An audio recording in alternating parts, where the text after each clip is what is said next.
is not shown in the diagram. You can have one researcher who can take a POI.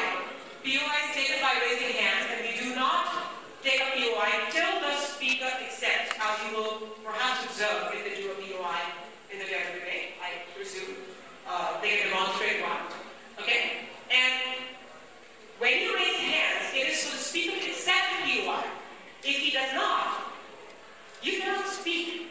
If you speak without the speaker accepting a POI right now, thus your language, your fluency, your communication skills, your parliamentary language or unparliamentary language could get you minus marks, for example. Your etiquette, your code of conduct, etc., etc., or intruding that house could call for unparliamentary minus marks. So here are some things that you'd like to do. Introduce the problem first. The proposition leader would like to do that. Provide causes of the problem, which is the effects of the problem, there are solutions to the problem, and then you provide a conclusion to your debate.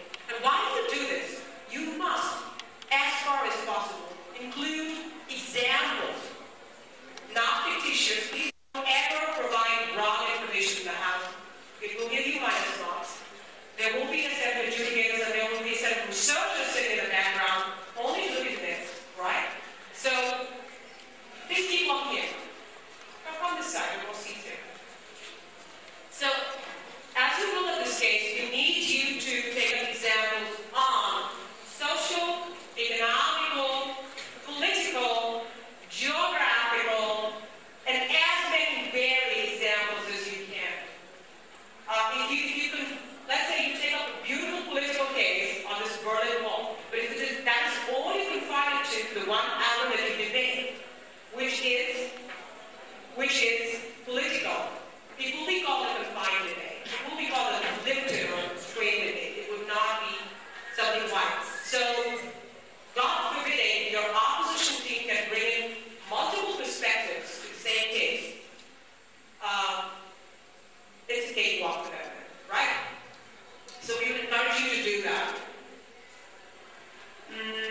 Okay, so what perspective should your team have? This is for the proposition. In case you happen to be the proposition at the proposition needs to establish that this is the problem. This is the cause for it. These are the effects why you have it. And here is a solution, and thus we conclude the way we do. Meanwhile, the opposition needs to topple the proposition by two things. Not just saying, mind you, the opposition cannot win the debate by saying, that is not the problem. That will not make you win the debate. You need to say, that is not the problem. This is. Here is my way, my perspective of looking at this problem. Okay? You're not understanding the problem correctly. I have a different perspective to it. Or you need to say, those are not the causes for the problem. These are. Right? So I have a different set of causes, and I would like you to understand those. Which means I have, or your team has, a different perspective, or multiple different perspectives, vis-a-vis the opposing team. That is not the effect. The ones we provide are, that is not the solution. All I'm trying to say here is that you counter and you double over your proposition of any of those four counts. It's a straight cakewalk. You win the game. If you don't do that, majority of the times that we find is the team is limited to saying, no, the proposition is wrong. That's not the problem. That's not the problem. That will not suffice. That will not help the mass. You need to be able to say, that is not. These are. I have my own thought. I am an original thinker, and this is how I see the problems, and this is how I solve it. You do that, it's wonderful. Right? Why don't I stop here for a bit of a second, because this is quite a little confusing while I think about this way. I would like to explain at this point of judge. Knockout league, I'm sure you've heard about it in sports. It allows you one debate in the preliminary round, which happens tomorrow morning. That goes on to say there is a draw of lots, and you are contending one other team. Alright? You both will be present to pick up a slip and to toss a coin to say who gets what. Proposition or opposition. When you fight that debate tomorrow, if you lose, you're out. You're out of the debate. If you win, in the quarterfinals, you go on to debate the next person walking in from the knockout league, Pool A and Pool B. If you're in the Pool A, you fight the next team. And then the next in the semifinals, and then finally the finals. So that's how it's going to work. That means tomorrow morning there'll be 4, and as soon as that finishes, another set of 4, another set of 4. So there'll be 12 debates training each other in the morning hours. All right?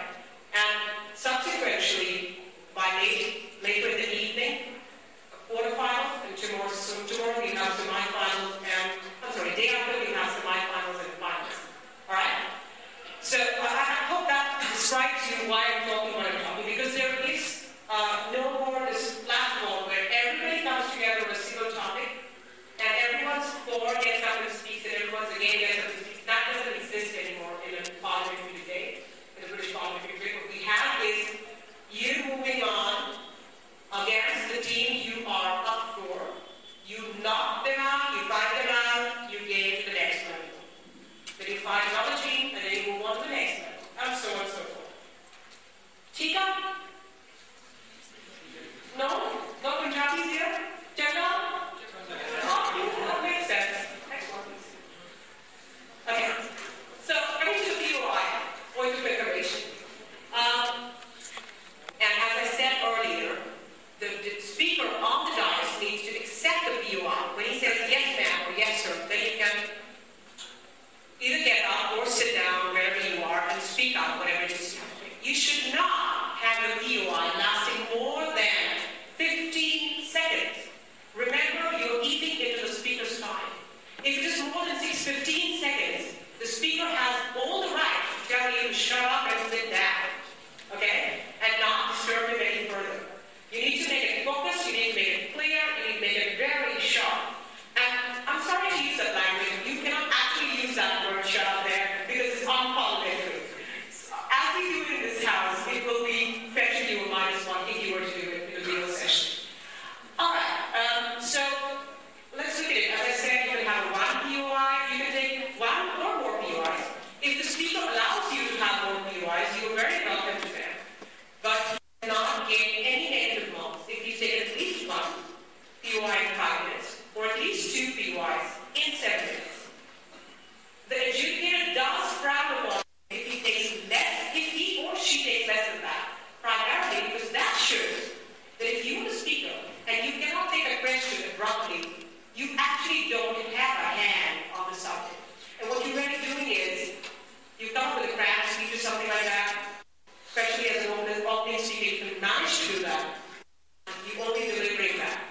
So to understand, for the entire house to understand that you know your subject and you are open to questions, it's very important that it's very healthy that you take a POI, right?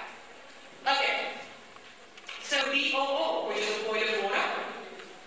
And point of order is not raised in between the section, or at least not while the speaker is standing at the dais. So when the goes back to his seat and settles down, that's the time for you to raise your hand, and you need to take a BOO with the chair.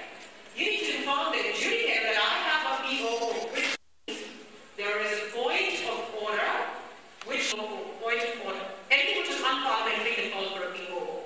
So those are which grabs you more marks for points for your mannerism, along with the language abilities.